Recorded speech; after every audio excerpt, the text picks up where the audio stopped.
Thank you all so much to the Victorian Recreational Beekeepers Association for having me. I really wanted to come to one of these conferences for a while, so I'm stoked to be here. So this Varroa update, I'll talk a bit about a couple case studies from within New South Wales. As a background, I'm based at Tocal Ag College, which is very close to where the original detections of Varroa were. So my research population had to get euthanized, and I suppose it's not all doom and gloom. Obviously, we had to have a go at eradicating Varroa. It's our most economically damaging parasite for all beekeepers in locations where you've got large-scale beekeeping. Obviously, Tropicalaps arguably potentially more economically damaging, but understudied. So this is a Varroa mite from New South Wales. Beautiful, just so much hair, like looks totally vital, and it's searching around open brood cells. This is on a worker frame, just looking for the, I guess, sensing those triggers in brood that's close to being capped that the Varroa will sense, okay, this is the right age. I'm going to go down under that larvae, hide in the brood food, get that cell capped, and start reproducing. I think the Varroa officers will touch on the Varroa mite management program more specifically, so I'll focus more on case studies through this talk. But I just want to, if you aren't aware of this program, for our new or hopeful beekeepers in the room, there's a National Varroa mite management program which, whenever an exotic pest it's not possible to eradicate, there's a kind of a training period after eradication's called off, where the industry and recreational managers of that livestock get a lot of training targeted at them. So that's the stage we're in right now. We've got lots of Varroa workshops, Varroa officers around the state who are here to assist and to plan out, scenarios of where your hives are located, how many do you have, what mechanical or chemical treatments would you consider, do you go to pollination or not, There's a lot of resources freely available for you right now, so if you haven't been to this website yet, I'd really encourage you to do that, varroa.org.au. So, here we are, Australian beekeeping environment. Australian beekeeping environment, beekeeping landscape. In Australia, I like to think of it as the land of brood and honey. I'm from California originally. It's kind of like South Australia, Shepparton, like, lots of agriculture, Mediterranean climate, but it's not good for honey anymore. Which is very different. In a good season in Victoria, it can be very good for honey. So our new landscape, we've got Varroa now. We've got this ectoparasite, it's about as big as Queen Elizabeth's ear on this, gold coin. And if you haven't seen it yet, that's just a QE2 for scale with Varroa. So that kind of lets you know to anticipate what kind of, vision tools you might need if you're on that journey of looking for Varroa for the first time. In New South Wales, we've found in the landscape, Varroa levels out there can vary quite significantly. There's still commercial beekeepers, say in the northern tablelands, that they're looking for Varroa, like, we have this phrase in America, like white on rice. It's like they're doing their alcohol washes, they're uncapping drones. They want to, they're in this nervous space where they want to know if they have it so that they can plan ahead with their management and if they have to treat for it. So I guess we've got, in New South Wales, detections from, near Albury all the way to the northern border with Queensland, and then from the coast further west. So there's detections, all over the place at this stage, even if the public heat map doesn't show us that. But the reinfestation levels are very different. So that's where our monitoring really comes in. Just want to remind everybody that Varroa is reproducing under the cap brood cell, and there's two phases for Varroa. Our reproductive phase happening in the brood. Whenever there's brood, that will be happening once you've got Varroa. And then there's this, used to be called the phoretic phase. Some people still call it that, but it's more typically known as the dispersal phase now. So that's after Varroa emerges with the adult bee. then it disperses either to another cell in the colony, or if it's on that worker bee, it also needs to feed on the worker bee's fat body and hemolymph to get the nutrition it needs to form its eggs, develop its eggs. So there's 2 feeding stages: under the capped brood, on the developing bee, and also on the adult bees. They need to feed on both of those stages. And all the different stages, they look quite distinct. If you're really going in depth and uncapping cells, you'll see these immature white stages. But mostly, once you've got Varroa established in an area, you're going to see this adult female on the bottom right here. So that's what we call the foundress mite. She is the one that reproduces in the cell, lays female and male eggs, reproduces again after emergence if she's healthy and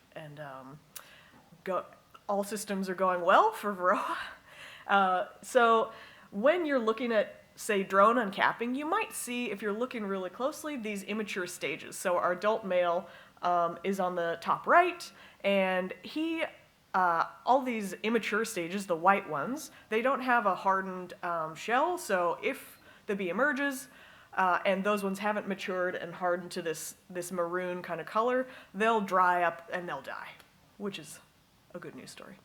But mostly in the hive, when you're doing your alcohol washing, what you're sampling is a subsample of worker bees in the colony, and you're agitating that sample with your metho, or your soapy water, or your sugar, powdered sugar, and that is agitating and releasing the bees, the Varroa on the bees, which are typically on the underside of the abdomen. So if you're at a state where you're actually seeing Varroa on worker bees, you take out a frame and you can see Varroa on the worker bees, you'll probably have a really high infestation at that point. They're very difficult to see with the naked eye. If you're not, agitating them in an alcohol wash.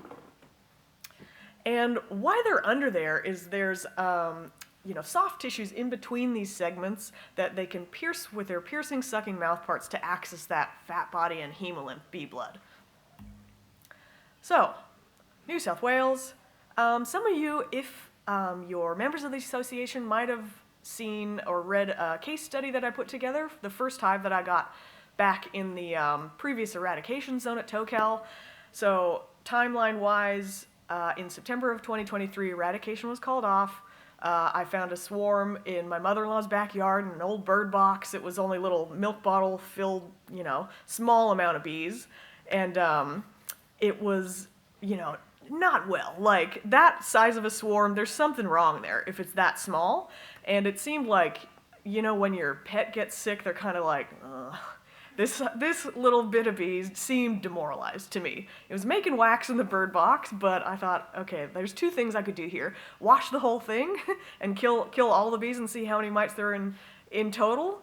But that had happened previously in the response during eradication. I knew that there would be a high level of mites because as the bee flies, that swarm was only 15 kilometers from the initial really high infestation, that second infected premise that was found in the response. So not the port hives, but the second one, which had really high levels. So I thought, well, I'm jonesing to have a recreational hive again. So I thought, I'll do a sugar shake. It had 37 mites in it in a sugar shake.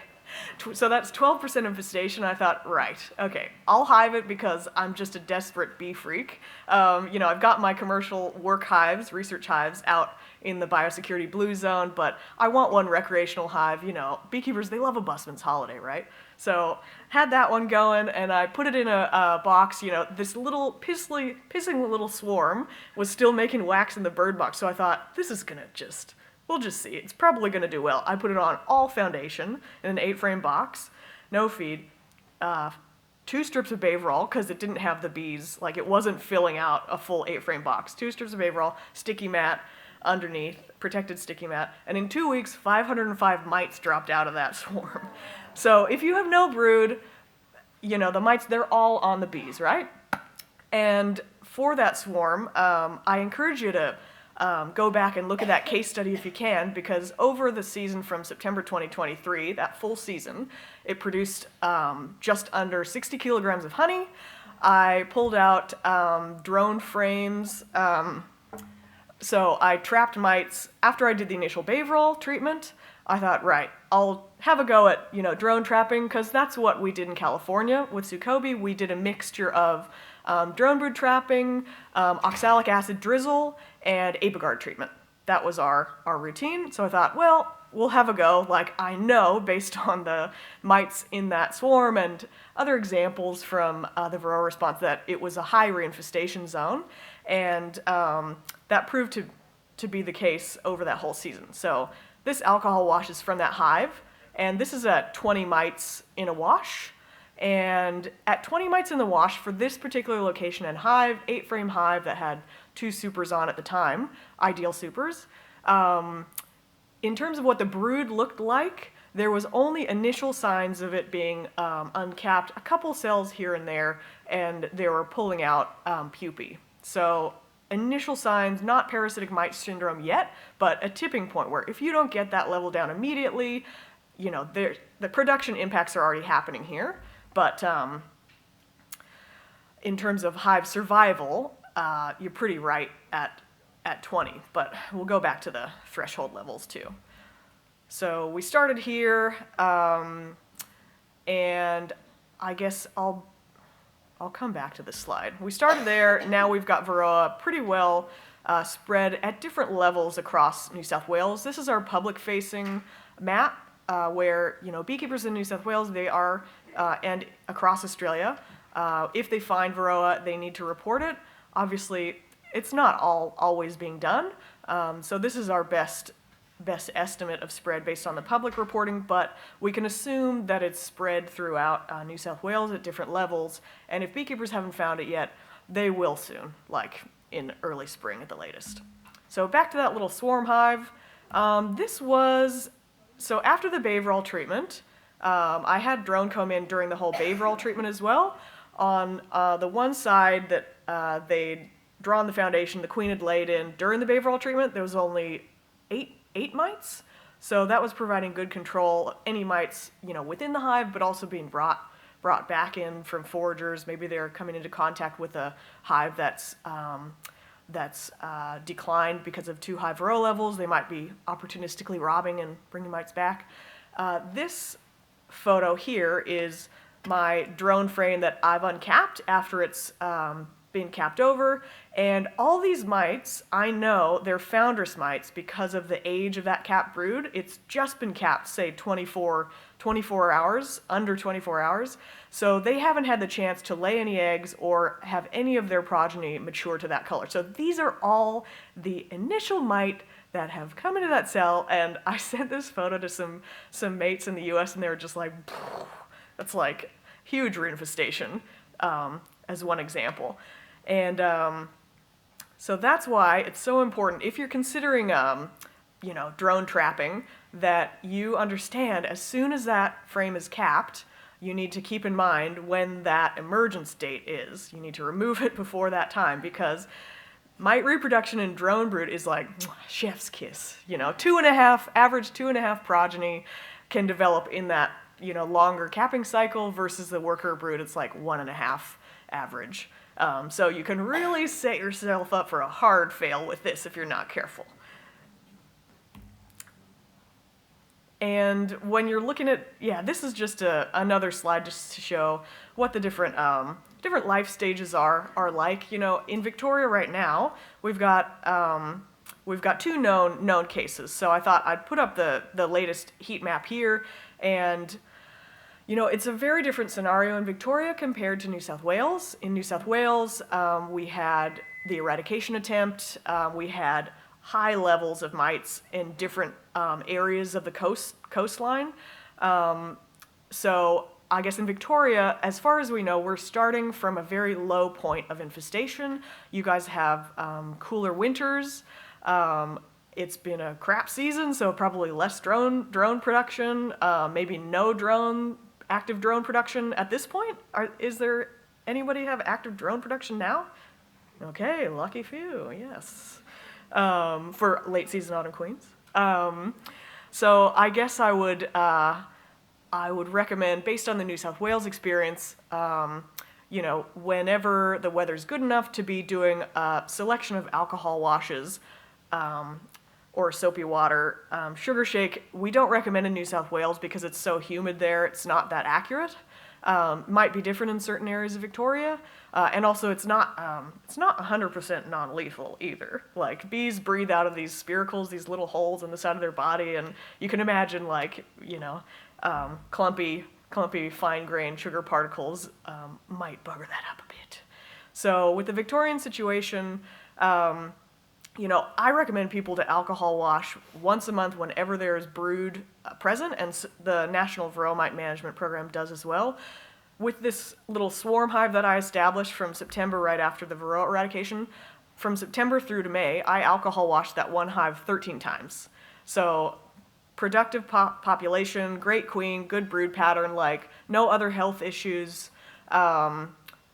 Never had chalk brood during the season, so that level of hive production is what I would expect from a healthy hive to cope with, 300 bee samples being killed for monitoring purposes. Kill the bees to save the bees and monitor those levels. So, go to the next slide here. Doesn't like to move on from this Victorian map for some reason. Here we go. Okay, so best practice treatment threshold. This is a rough guideline for Australia, and we have this caveat on the bottom. This is a hot topic, right? This mite treatment threshold, which is on all the Varroa training materials, all the Varroa national website materials, but it's a guideline. It is not mandatory to treat at this level. This is a guideline based on US, Canadian, New Zealand examples, and it's a threshold that's a guideline to maintain top productivity of your hive. Obviously, hives here, now, or since we don't have deformed wing virus in particular, can cope with a much higher level of mites before you can start seeing it affecting brood. So in my case, for that little swarm, 20 mites in a wash, I was just starting to see a little bit of brood damage pop up. So this is it's very hard to get a treatment threshold, and over time we'll figure out different environmental recommendations for different states, different areas within states, but it's going to be hard to change this right now, specifically in the stage of Varroa that we've got here is the establishment phase, so our levels are up and down. Australia has some of the highest levels of feral hives, feral densities, and also really high levels of beekeepers. In New South Wales, we've got over 12,000 beekeepers. That's gone down. It used to be 15,000 something, but beekeepers' hives got euthanized. They don't want to get back into it, some of them, or they've had a look at what it would take for them to keep bees with Varroa, or they're not open to chemical treatments, so they thought, well, this is a good time for me to get out. So this guideline is based on a couple of things, well, many things, and there's different recommendations for summer and then the other seasons. So summer, that's when you've got the most brood, right? There's a big turnover of bees, so that hive can cope with a bit higher mite loads and still maintain the production and health that you expect in the hive. But at these other times of the year, autumn, winter, spring, so these are critical times for the hive when in spring, they're building those summer honey production bees, or in autumn, they're building their overwintering long-lived bees. So that's why the treatment threshold is lower for those kind of cusp periods of the season, so that you have this hive that's robust, healthy for honey production in the peak season, and robust and healthy for winter survival. I'm talking a mile a minute, but essentially everything I'm talking about is also housed within the knowledge of our Varroa officers, our Varroa Management Program website, and tools like we've got on the Tocal College website. This is a, plan your own adventure based on your beekeeping journey and stage, and how you like to keep bees, without chemicals, or you'd consider chemicals, and what it runs you through. I won't run it for. Oh my God, I love this tool. I'm just saying, pay attention. This is really cool. We've got a paid advocate here. No, just kidding. So this tool, I won't run it through with you today, but we've got a video on the Tocal College website that runs you through step by step. So essentially what it asks you is, are you at threshold or are you not at threshold? What are your mite levels now? It asks you, what time of the season is it? So is your hive at that growth period? Is it at peak population? Is it decreasing? Is it winter? And is there brood present or not? And is there honey supers present or not? And based on all these things, it'll spit out, these are your mechanical treatment options up at the start. That's kind of a pre-activity to that threshold. So I think Mike Allerton will focus on one of the mechanical methods. And once you get to that threshold, though, then you might have to consider chemical treatment. So each of these will be highlighted or not, depending on your previous answers, if you have brood or not, honey supers or not, and what time of the season you are in. So some of these, the non-synthetics on the bottom here, these blue colored ones, those are temperature sensitive. So each of these you can click on actively, you can get the permit, the application guidelines, and also any other, traps for new players on there. So I encourage you to have a go at that this winter while you're in this great period in Victoria where most of you haven't found mites yet. Go through these different scenarios and think, okay, based on, I'll go back a step. Basically, it's easy to manage mites when you're not making honey, because you could use any of these depending on if you got brood or not. But it's hard when you are making honey. So have a think about, your average to best seasons, and look at each of these and think, okay, well, when could I fit in a treatment, an instant treatment, a 2-week treatment, a 6 to 8 week treatment? Like, when could I, opportunistically, if I was at threshold at these different times of the period, when could I do that? Okay, so we're getting to the end here, and I'll just, I guess, try and put a hopeful spin on it. Commercial beekeepers in New South Wales, that's my kind of research focus, is breeding, improving efficiencies for commercial beekeepers, and working with Kalui beekeepers like Casey Cooper from the Northern Tablelands. Over the years, his main bugbear is American foulbrood, AFB. And what they've done is, he likes to say, my system's so simple, a kindergartner could do it. And so he gets cranky at me, though, because I keep using old load photos, and he's like, we've just gone up from there, like, stop using the photo of the yellow load and the green load. And so it's not the blue load, people, it's the aqua load, I've been told. Different from the blue load, because he's got the pink load, the purple load, the blue load, the aqua load, the green load, yada, yada, yada. And in each of these, they're 8-frame hives, palletized, obviously, so 4 hives to a pallet, and he runs a single barrier system for his operation of 1,000 hives. So all the supers, honey supers, go back to the same hive because AFB has been such a major problem for them over the years. And this system they've installed will be a huge benefit for them, because what they intend to do as queen breeders, is to track the mite levels from their top performing hives over time. So they're looking at that trait, mite population. I mean, they haven't found a mite yet, mind you. Okay, that's my alarm. And, but what they've got in place is a system of unique identification for every single hive they have. That's a start, and that will help anyone in this room to track your mite loads and when you might need to treat. And they've got a unique system to identify their queens as well, because they use artificial insemination, a bit of isolated mating. So anyways, there's all sorts of innovations and tools out there to make your record keeping easier, to make your beekeeping more resilient. If he finds an AFB hive, he can be certain where those honey supers have come, because they go back to the same hive. Joe Horner, for example, they also have unique hive IDs, but they don't run a single hive barrier system. However, because all their supers are labeled, they're able to say, okay, if I find one cell of AFB here, they look back at their records, they can say, yep, that super's been to this hive, they can backtrack. So there's lots of resources out there.